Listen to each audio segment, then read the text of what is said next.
ഒന്ന് ചിരിച്ചാളടാ. ഒന്ന് ചിരിച്ചടാ, കേസൊക്കെ ഓരോക്കെ ഒഴിവാക്ക്, നമുക്ക് വെച്ചാറല്ലേ. പൊക്കിൽ കോടിയായി നീ മാറിയ നേരം എണ്ണി തുടങ്ങി ഞാനെന്നും മാനാളും. ഓവർ നമ്മൾ മക്കൾക്കും വേണ്ടിയിട്ട് ട്രീറ്റ്മെന്റ് നടത്തരുത്.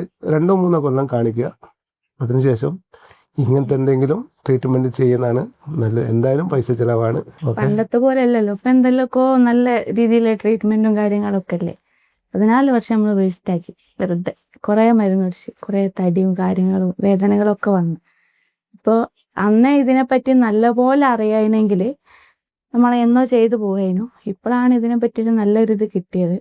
അവിടെ ബ്ലിസ്സിൽ വന്നപ്പോഴാണ് നമ്മൾ കാര്യമായിട്ട് ഇതിനെപ്പറ്റി അറിയുന്നത് തന്നെ. ഇത് ഞങ്ങളുടെ അത്രയും കമ്പനിയേനും എന്ത് വേണമെങ്കിലും നമുക്ക് തുറന്നു പറയാം, എന്ത് വേണമെങ്കിലും ചോദിക്കാം, അങ്ങനെയായിരുന്നു. എന്തുകൊണ്ടെന്ന് എനിക്ക് പറയാൻ പറ്റുന്നില്ല. എല്ലാവർക്കും ഒരു ആഗ്രഹമാണ് ഞങ്ങൾക്കൊരു കുഞ്ഞിനെ ഉണ്ടായി കാണാൻ വേണ്ടിയിട്ട്. അതിന് ഒരുപാട് പ്രാർത്ഥിക്കാൻ വേണ്ടി കുറേ ആൾക്കാർ, നമ്മളെ സുഹൃത്തുക്കളായിട്ടും പുതിയ ബന്ധപ്പെടുന്ന ആൾക്കാരാണെങ്കിലും നമുക്ക് വേണ്ടി കുറേ പ്രാർത്ഥിച്ചിരിക്കുന്നത്. നമുക്ക് കുട്ടികൾ എന്താ പറയുക, ഒരു ദൈവത്തിൻ്റെ അനുഗ്രഹമാണ്.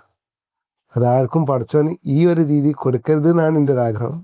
അസിലിസ എന്നാണ് പേര്. 3.5 മാസമായി.